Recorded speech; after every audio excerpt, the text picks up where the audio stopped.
Hello friend, today we will start new subject environmental engineering.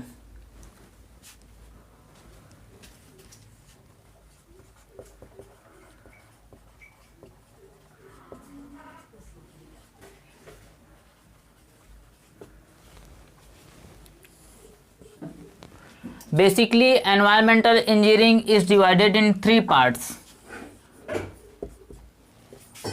First part is drinking water.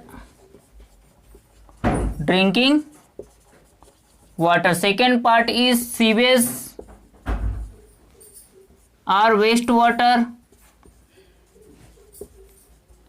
And third part is air and noise pollution. Drinking water में हम सबसे पहले देखेंगे water demand और forecasting population. Forecasting population. Second है sources of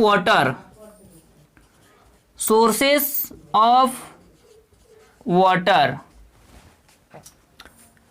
and third है properties of water. Properties और characteristic of water. इसमें हम थ्री कैरेक्टरिस्टिक ऑफ वाटर देखेंगे. फर्स्ट कैरेक्टरिस्टिक ऑफ वाटर है physical properties of water. Second है chemical properties of water और third है biological properties of water. Physical properties of water में हम देखेंगे कि उसका कलर कैसे है वाटर में टर्बिडिटी है, वाटर में ऑर्डर कैसे है, वाटर में सॉलिड प्रेजेंट कैसे है. और केमिकल प्रॉपर्टीज में हम देखेंगे कि वाटर का पीएच वैल्यू कैसे है, पीएच वैल्यू कितना है, एंड एल्कलाइन वाटर है कि एसिडिक वाटर है. बायोलॉजिकल में हम देखेंगे कि वाटर में पैथोजन कितना प्रेजेंट है. पैथोजन मतलब डिजीज कॉजिंग बैक्टीरिया और नॉन पैथोजेनिक मतलब नॉट हार्मफुल बैक्टीरिया. अब अगला है नेक्स्ट अपना है डिस्ट्रीब्यूशन ऑफ वाटर.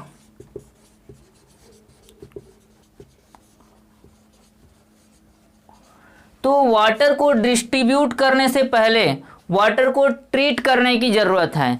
देखो वाटर डिमांड में हम क्या पढ़ेंगे कि हमको सिटी के लिए वाटर कितना रिक्वायर्ड है.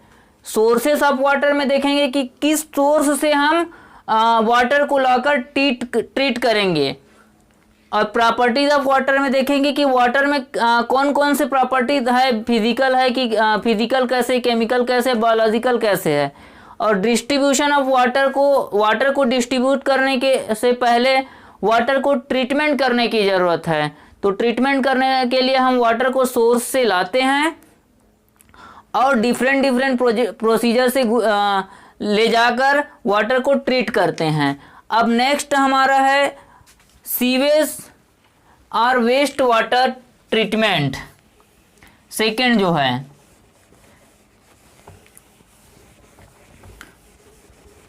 तो सेकेंड में हम सबसे पहले देखेंगे कि डिफरेंट टर्म्स के बारे में देखेंगे, लाइक रबीश, गार्बेज. नेक्स्ट हम देखेंगे कि properties of waste water.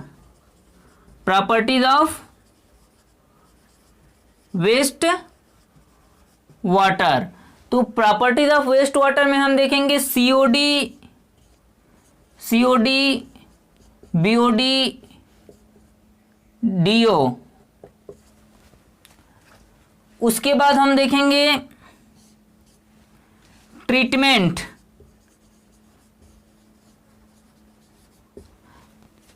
Treatment of waste water.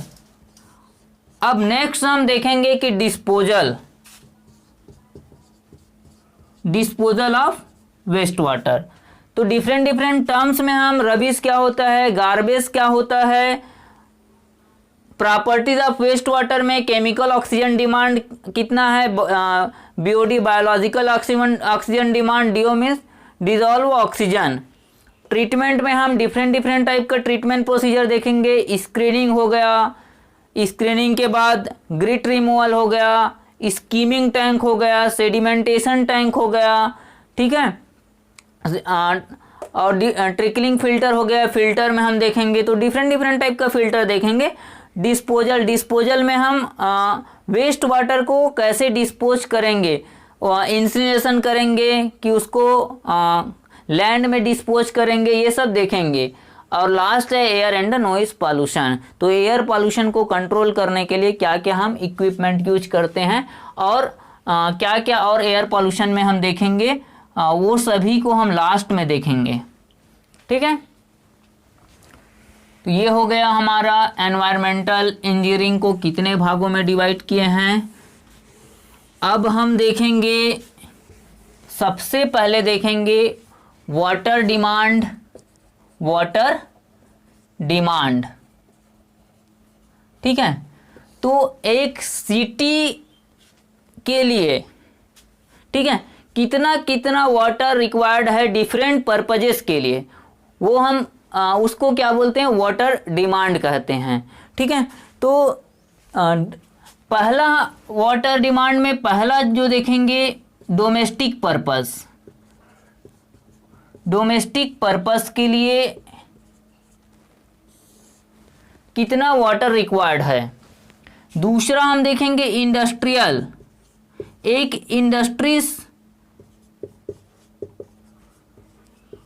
Industrial water में एक इंडस्ट्रीज के लिए कितना वाटर रिक्वायर्ड है। जैसे कि इंडस्ट्रीज में हम देखेंगे कि पेपर मिल्स हो गया, टेक्सटाइल इंडस्ट्री हो गया, लेदर इंडस्ट्री हो गया, तो उसके लिए कितना वाटर रिक्वायर्ड होता है, वो सब अपना आएगा इंडस्ट्रियल वाटर में।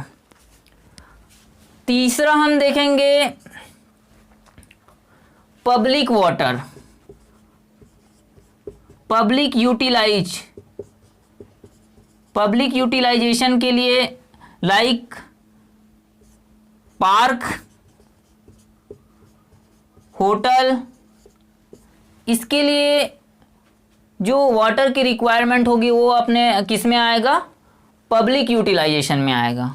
और फोर्थ है थेफ्ट्स, लीकेज।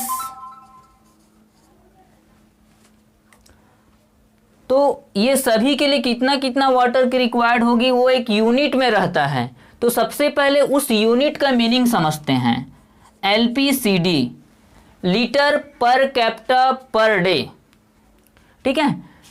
LPCD का फुल फॉर्म होता है litre per capita per day, कितना वाटर रिक्वायरमेंट होता है। इसको एक फॉर्मूला से निकालते हैं, total yearly water requirement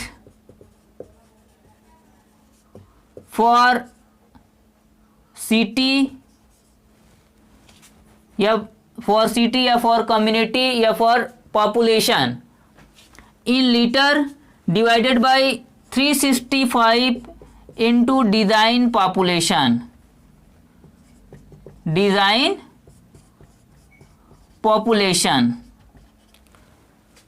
okay. तो ये हो गया LPCD। तो बार बार हम LPCD का फुल फॉर्म नहीं देखेंगे कि हम उसको जैसे डोमेस्टिक पर्पस के लिए कितना वाटर रिक्वायरमेंट है तो 135 LPCD ऐसा मैं लिख दूंगा। तो इसका मतलब समझ जाना कि इतना लीटर वाटर एक पर पर्सन के लिए इतना लीटर वाटर रिक्वायर्ड है, ओके। अब हम एक टर्मिनोलॉजीज देखते हैं, LIG। LIG मीन्स क्या होता है, लो इनकम ग्रुप, और एक होता है HIG, हाई इनकम ग्रुप। तो डोमेस्टिक पर्पस के लिए जितना वाटर LIG में रिक्वायरमेंट होता है वो है 135 LPCD। सभी किस यूनिट में रहेगा? LPCD।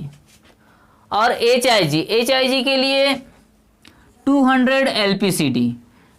तो एकदम क्लियर है, हाई प्रोफेशनल लोगों के लिए ज़्यादा वाटर की रिक्वायर्ड होगी, लोगों के लिए कम वाटर की रिक्वायर्ड होगी। तो ये है 135 और 200।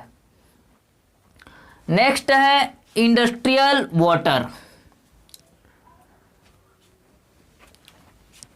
70 LPCD और इसके लिए भी 70 LPCD, दोनों के लिए सेम है।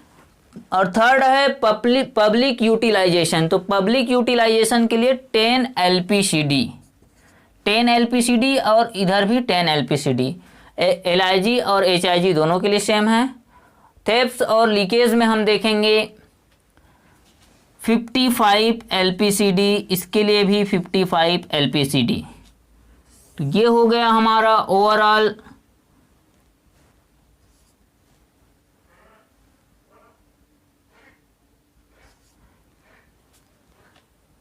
335 LPCD और ये हो गया 270 LPCD।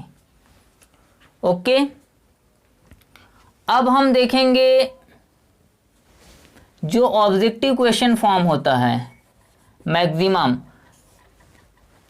आपको दे दिए रहेगा कि स्कूल, होटल के लिए कितना वाटर रिक्वायरमेंट होता है। तो पहला ऑप्शन में दे दिया रहेगा 135, दूसरा रहेगा 230, तीसरा रहेगा 330 और नेक्स्ट रहेगा नन ऑफ दी अबव। तो आपको लगाना है 135 LPCD। तो ये हो गया हमारा वाटर डिमांड का कुछ जो बेसिक जो ज़रूरत पड़ता है। अब एक एक्स्ट्रा जो ज़रूरत पड़ता है किसी भी सिटी के लिए वो देखेंगे और उसको कैसे कैलकुलेट करते हैं उसके बारे में हम देखेंगे।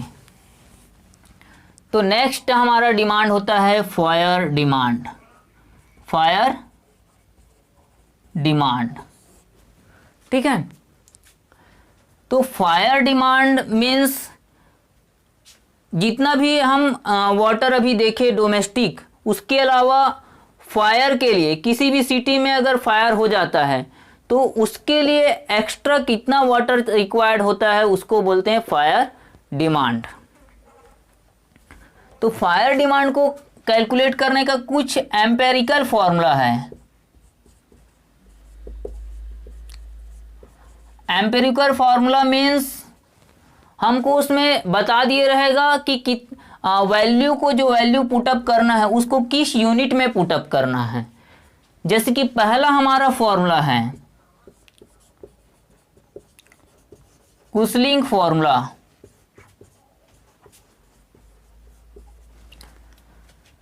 कुसलिंग फॉर्मूला होता है डिस्चार्ज इक्वल टू होता है 3182√P। ये होता है हमारा लीटर पर मिनट में और P का वैल्यू होता है 1000 में, ठीक है। जैसे 1 लाख वैल्यू है सपोज P का, ठीक है। 1 लाख है तो इसको हम 100,000 लिख सकते हैं। ओके, तो ये अपना वैल्यू आ जाएगा। P का वैल्यू रखेंगे 100,000 तो 3182 वैल्यू अपना आएगा डिस्चार्ज, वो आएगा लीटर पर मिनट में। सेकेंड हम देखेंगे फ्रीमैन फॉर्मूला। फ्रीमैन फॉर्मूला ये इसका होता है 1136 P/5 + 10, ये होता है फ्रीमैन फॉर्मूला। और थर्ड हम देखेंगे Boston formula.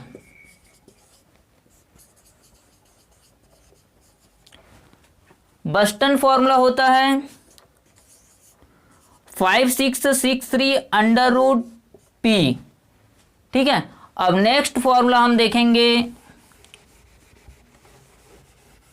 National board of under rights formula. National board of underwriters formula.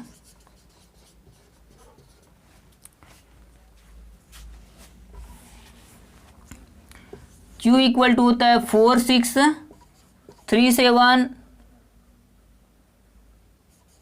Under root P 1 minus 0.1 under root P. ये हो गया हमारा national board of underwriters formula. तो ये चार फार्मूला हमारा एम्पेरिकल फार्मूला है जो फ्री डिमांड फायर डिमांड को कैलकुलेट करता है। ओके,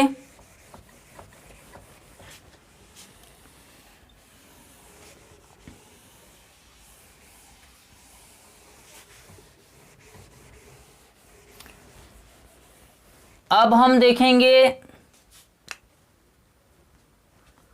डिफरेंट टर्मिनोलॉजीज देखेंगे।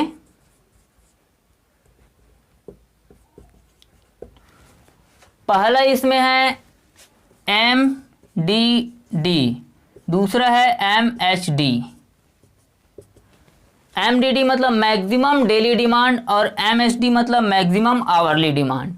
तो एवरेज डिमांड को कैसे कैलकुलेट करते, क्यों हमारा एवरेज डेली डिमांड होता है या एवरेज डिमांड बोल सकते हैं, वो एवरेज मंथली भी हो सकता है, एवरेज डेली भी हो सकता है, एवरेज आवरली डिमांड भी हो सकता है। ओके, तो जैसे P क्या है हमारा पॉपुलेशन और X क्या है LPCD में है। ठीक है, पॉपुलेशन और LPCD को क्या कर देंगे, मल्टीप्लाई कर देंगे तो हमारा एवरेज डिमांड आ जाएगा। मैक्सिमम डेली डिमांड 1.8 Q होता है। ठीक है, maximum hourly demand 1.8 Q into 1.5 means 2.7 Q होता है।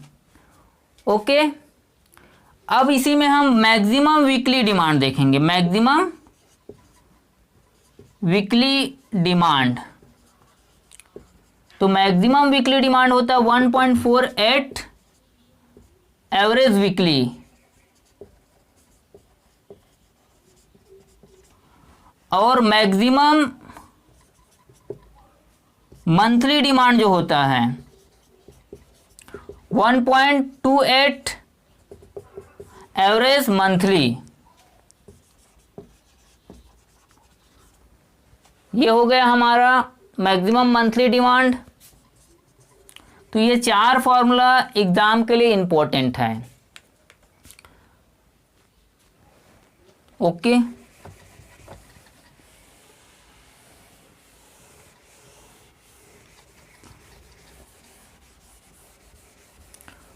अब देखते हैं वाटर को वेस्ट होने से बचाने के लिए। ठीक है, एक सिस्टम हम यूज करते हैं, उसको बोलते हैं मीटरिंग सिस्टम।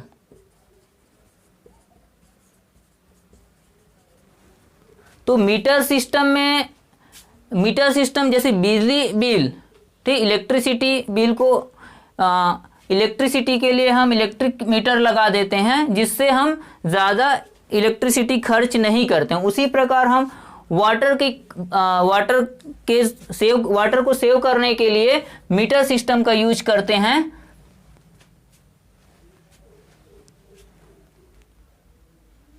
तो दो प्रकार के इंटरमिटेंट और कंटिन्यूअस, दो प्रकार के सिस्टम। इंटरमिटेंट सिस्टम मीन्स हो जाएगा कि जैसे 6 से 8 और शाम को 5 से 7 ही वाटर की सप्लाई होता है।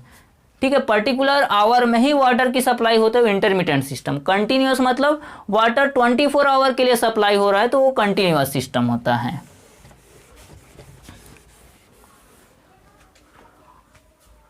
अब हम देखेंगे कि कौन कौन से सिस्टम जो होता है ट्रीटमेंट प्लांट का, कौन से सिस्टम को हम किसके लिए डिजाइन करते हैं और कितने ईयर का डिजाइन करते हैं। तो इसको हम एक डायग्राम के थ्रू समझते हैं। डायग्राम के थ्रू कैसे समझेंगे, तो ये हो गया हमारा रिवर, यहां पर हो गया इनटेक वेल। इनटेक वेल से क्या हो जाएगा, वाटर सप्लाई पाइप है, वाटर सप्लाई पाइप से वाटर किस में आएगा, ट्रीटमेंट प्लांट में। 4 यहां पर सिस्टम होगा और यहां से क्या हो जाएगा, एलिवेटेड रिजर्वायर में जाएगा, ठीक है। और रिजर्वायर से फिर पंप के थ्रू क्या आ जाएगा, यहाँ पर हम जनरली इंडिया में ग्रेविटी पंप यूज करते हैं, पंप के थ्रू आएगा ये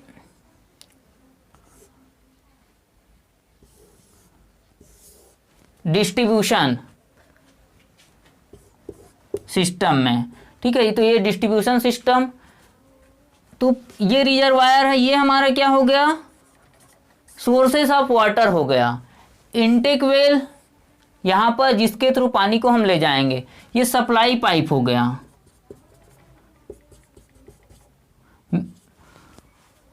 पहला हो गया sediment, primary sedimentation, primary sedimentation tank,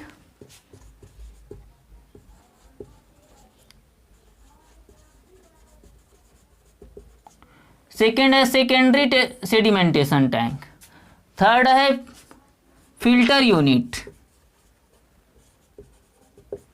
ठीक है।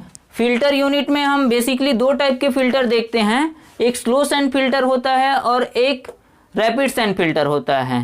वैसे तो फिल्टर को 2 ग्रेविटी फिल्टर और प्रेशर फिल्टर में डिवाइड करते हैं, बट अपन 2 फिल्टर मेन देखेंगे, एक होता है स्लो सैंड फिल्टर और एक रैपिड सैंड फिल्टर होता है। अब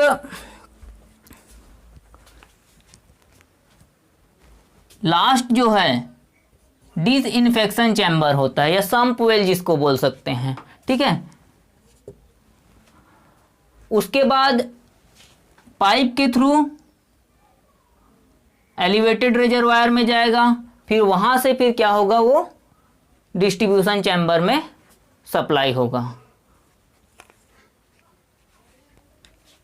तो अब देखते हैं कि ये किस में डिजाइन होता है हमारा, MDD मैक्सिमम डेली डिमांड।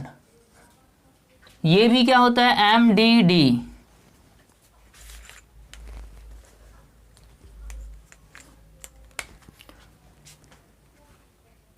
ये हो जाएगा 2 टाइम्स ऑफ Q एवरेज, ये भी क्या हो जाएगा 2 टाइम्स ऑफ Q, ये भी होगा MDD मैक्सिमम डेली डिमांड, ठीक है। अब इसको देखते हैं,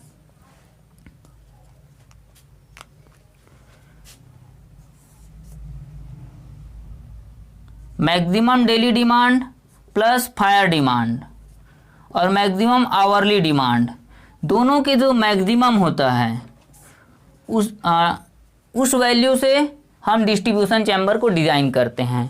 तो ये जो 2 होता है इसको बोलते हैं कोइंसिडेंट ड्राफ्ट,